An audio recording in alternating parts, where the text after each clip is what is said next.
Tidak masuk akal dan ada yang memang sangat-sangat diragukan keterangan-keterangan, terutama tentang informasi mereka mendengar tentang terjadinya pembakaran barak PT Fajar Bajuri.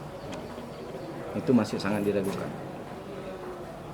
Dalam BAP itu yang disalahkan saksi tadi itu bagaimana?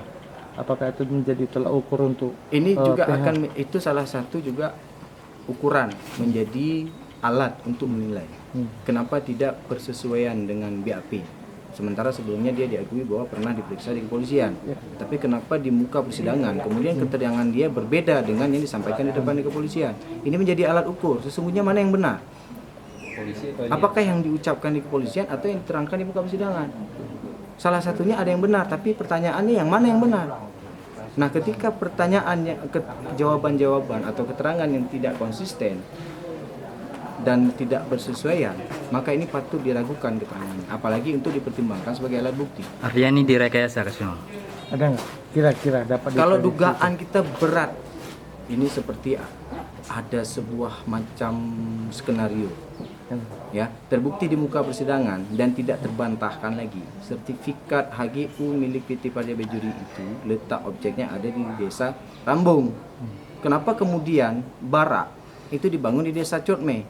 Sebagian besar para saksi seluruhnya menyatakan bahwa barak itu dibangun di desa Cotme. Nah, karena masyarakat ini tidak menerima lahan dia diambil oleh PT Fajar Bajuri, maka mereka melakukan perlawanan. Nah, perlawanan itu pun dilakukan karena ada sebuah surat yang disampaikan oleh Bupati Nagan Raya pada saat itu di tahun 2013 ditujukan kepada PT Fajar Bajuri untuk menghentikan aktivitasnya di tanah lahan milik warga Desa Cotme seluas kurang lebih 300 hektar. Nah, jika PT Fajar Bajuri keberatan dengan surat itu, dianjurkan untuk melakukan upaya hukum. Tapi sebagaimana fakta di persidangan tadi, bahwa Fajar Bajuri tidak pernah mengindahkan surat itu. Bahkan dia tidak pernah menggugat surat itu ke muka persidangan. Yang dia lakukan malah, walaupun surat itu ada di tahun 2013, sampai sekarang lahan itu tetap dikuasai dan digarap oleh PT Fajar Bajuri.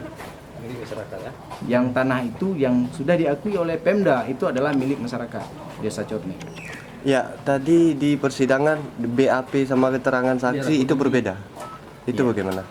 Nah, ada perbedaan itu makalah kemudian menjadi alat untuk menilai. Sebenarnya mana yang benar? Apakah keterangan yang disampaikan di kepolisian yang ada di dalam berita acara pemeriksaan atau yang dia ucapkan di muka persidangan? Ini kedua-duanya tidak mungkin benar. Salah satunya ada yang benar dan ada yang salah. Cuma pertanyaannya sekarang, yang mana yang benar itu? Nah, karena tidak ada persesuaian antara keterangan yang dia berikan di kepolisian dan yang diberikan di muka persidangan, itu menurut hukum, maka kedua-duanya tidak boleh diyakini bahwa atau apalagi dipertimbangkan sebagai alat bukti. Itu menurut ketentuan hukum acara pidana. Maka kami berkesimpulan, hingga hari ini belum ada saksi satupun yang cukup kuat yang sesuai menurut hukum pembuktian yang dapat menyatakan bahwa terdakwa itu bersalah melakukan tindak pidana sebagaimana yang didakwakan oleh kejaksaan